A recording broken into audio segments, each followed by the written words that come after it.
kind of surprised you at all? I know, there was news today about Saquon and the Giants and just the Zoom call over the weekend. As somebody, who values running the football, where do you land on this?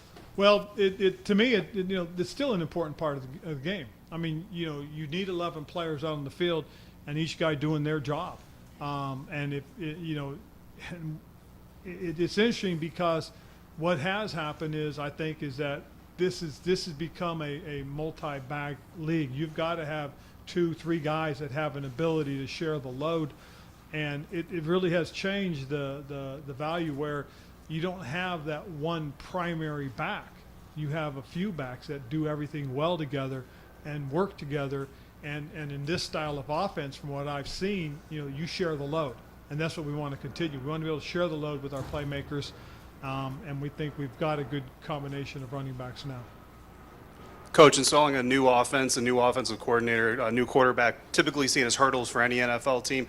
At this stage, obviously, all of training camp to go. Do you feel like you guys are ahead of schedule? How comfortable are you with that installation process? I think we're in a good place. I really do. I think we're starting to see the growth and development. As I said, I liked the first 3 days, and granted, it was just rookie camp. But we do expect it to continue. We're fairly optimistic. We'll continue to work, and we'll take those hurdles as they come. Coach, sometimes coaches are like father figures to the kids, to the players. Was there a moment that you can remember seeing some of these veterans coming back that you can talk about today that maybe happened? No, it was really cool to see them. As I was walking around the facility, guys were walking in. You see the familiar faces. You see the guys that that have really stepped up and have grown a lot. You've seen a couple guys that, hey, this is your opportunity, this is your chance. I mean, I try to have some sort of message ready for most of the guys. And there's a couple of them that, truly cheering for them to really take that next step. And as I mentioned, one of them was Sadiq Charles. He's a guy who's, when he's had opportunities, he's played very well, but then he's had some injuries, some nicks and stuff like that, hoping that this is, his breakthrough, his opportunity to really grasp that chance, that opportunity, and make the most of it. This is my last ownership question. When you came here for your first year, like taking any new job, you want to prove that you belong here. Is there a little bit that sense of, hey, I'm that new guy because I have new owners that I need to prove that I'm that guy? Yeah. Oh, most certainly. I mean, I've got a lot to prove, because, again, I really do think we've put ourselves in a really good position. I think we're a good young football team with some key veterans and key positions, and now is the opportunity to go. And I do feel that I do want to prove some stuff. Coach, when it comes to Bieniemy, just what has he been able to add so far to this group in terms of being a force that can bring change? Well, first of all, he's a gregarious, big personality. He's very loud, which is kind of cool because it saves me on my voice a little bit. And he's demanding. He's got a good grasp, a good feel for what he does and what he believes in, and he's got a very direct way about him. He's got some credibility, instant credibility, for a couple of reasons. One is, first and foremost, is what he's accomplished in the last 5 seasons. Going to 5 straight AFC Championship games, going to three Super Bowls, winning 2 of them. So that gives him credibility. Second bit is he played a lot like Jack did, like Coach Del Rio did. Being around championship teams, being on championship teams, that adds credibility. Doesn't mean he's better than anybody, but he has that credibility. He has that point of view, and players respect that as well. So I think that's going to be very helpful. The fact that my offensive, defensive coordinators are guys that have that kind of pedigree. Ron, it seems like every training camp you have like a broad question mark with this football team. I believe last year was, is this football team mature enough to take that next step? What is kind of your broad question this year with this group?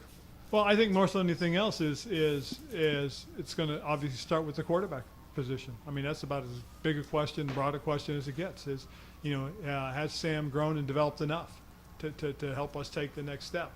Is Jacoby ready to go and compete? And if he gets that chance, will he take us up to the next level? So again, it is a big, broad question, but it does start with that position, and that really probably is the biggest thing. Your new owner, Josh Harris, has always embraced analytics, whether it's with the Devils, the Philadelphia 76ers. How have you maybe had to change or embrace that analytic method of what he wants, and how are you guys changing maybe for this year with the analytics department?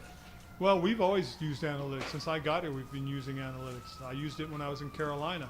Obviously, it's grown even more in the last few years. You know, when we signed Jonathan Allen to an extension, we used analytics. When we did Terry's, it was analytics. Deron Payne's was analytics. We used it when we drafted Emmanuel.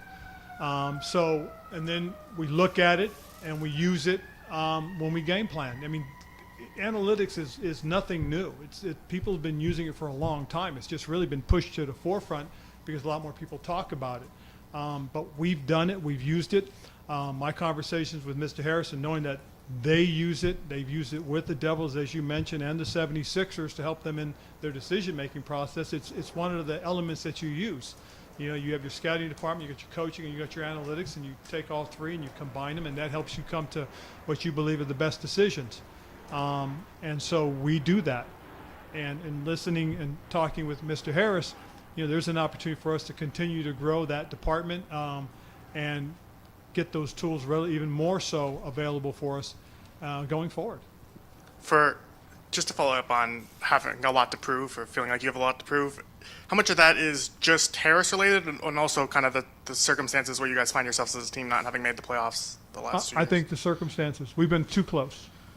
You know, for everything that we've done and and for what we've had and how we've competed, we've been too close the last couple of years. You know, we get into a really good run. It's time now to sustain it and just proving that these are the guys, these are the coaches, that I'm the right guy to help this organization continue to go forward. And Josh Harris at his introductory presser mentioned a lot about culture. I know that's a big theme of yours, but is the general idea of culture the same from person to person, or do you guys have to kind of mesh what your idea of culture is? I think there is a mesh to it. I mean, it's very similar in terms of you know, what people think about culture. I mean, when you know, I mean, I ask you, well, what do you think about culture? And you're going to tell me, well, it's doing the right thing. Well, obviously, it's true. I mean, it is about doing the right thing. But what is your base fundamental? What do you fall back on? What is that mantra that you use? You know, is it about hard work? Is it about working together, teamwork? What is it? What are your base fundamentals in life? And that's what it's about. And I think in listening to what Mr. Harris had to say, listening to Mr. Rails and Magic Johnson and Mr. Ein, Mr. Blitzer talk and what their ideas and thoughts are, I think everybody's on the same on the same page, and that is, it takes a tremendous culture with good people to be successful, and that's what we want to continue to work on, continue to develop, and continue to grow. Ron, you mentioned obviously winning football being kind of the priority. Do you have a sense from talking to Josh Harris about what his expectations for you as a coach are Yes. this season? I did, and what I'm real appreciative is really how forward he was about it, about winning, about developing, about growing, about culture. I get that. I've been around this game, I like to believe, long enough to know that I understand what he's saying, and it's been a real good conversation he and I have had about that. So, I'm looking forward to more conversations with him. You know, he'll be here tomorrow. It'll be a great opportunity for us. You know, he'll be at practice. After practice, we'll spend some time together. He and I talking. And just continuing to work on things. Ron, players always say they're focused on the field, not the other stuff, but they obviously hear it. Curious, in the team meeting, do you spend time on that topic at all? Or you can obviously feel the relief and the excitement, but does that come up in a team meeting, or you just kind of try to keep it focused, training camp, new season's here? Well, you know, the truth of the matter is, guys, is whenever there was an issue or something, we always talked about it briefly, quickly. And then it was always, guys, again, if something comes up, let me handle it. Let me deal with it. You guys focus in on what's important. And obviously, a lot of it had to do with what questions you guys asked them. And, you know, that would always bring them back to it. But hopefully they could get on to the next thing. So one of the things I talked about today was obviously the ownership change and how that affects us. And now going forward, guys, it's about what we do on the football field. So yeah, we did address it, we did talk about it, and for the most part, now it's about focusing on the field. When you mentioned wanting to prove some stuff, is that just winning, or are there more components to it than that? There's more components to it. There really is, and for me, it's about what we do and how we do it as football coaches, more so than anything else. So that's what I'm really interested in, is just, you know, showing what we are capable of as an organization, as a football team, And that's kind of where my focus will be is, trying to put the best product, the best team out on the football field. Going back to Ben's question about some of the things that were on hold during the transition, are you able to finalize the offensive staff changes that you wanted to make? Those are all things that we really have not had a chance to sit down and talk about. Our time has been limited. It's been very quick.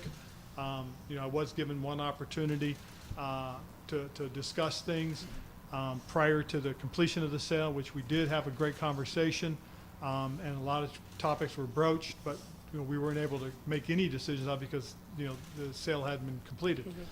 Then once the sale was completed, we've had a couple of conversations, mostly about philosophy, his philosophy in terms of what he's going to be here for in terms of support and helping us with decision making, stuff like that.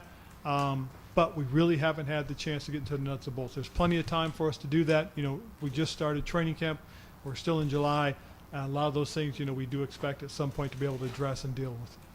What specifically do you need to see from Sam Howell during training camp to really feel comfortable with him going forward? I think more than anything else is consistent play and growth. One of the things that I really appreciated, and I go back to the Dallas game, was how he played, how he self-corrected, how he handled things, how he changed things on his own, some of his own decision-making.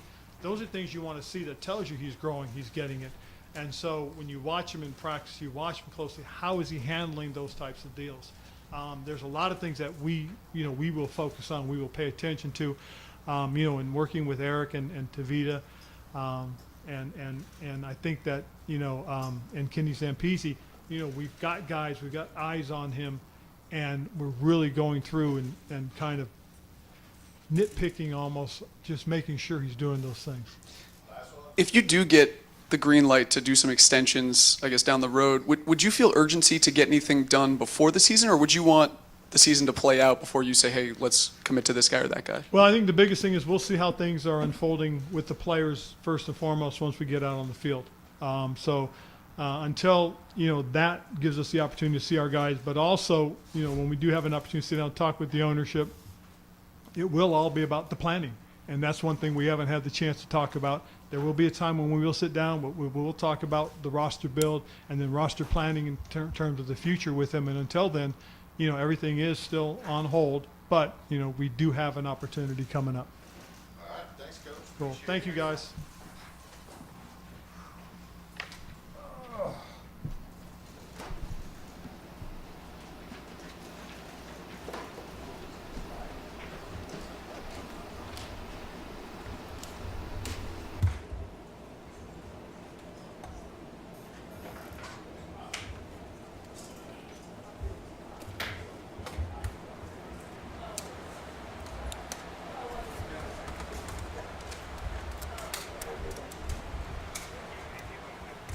Go up and start doing that because Maddie, I think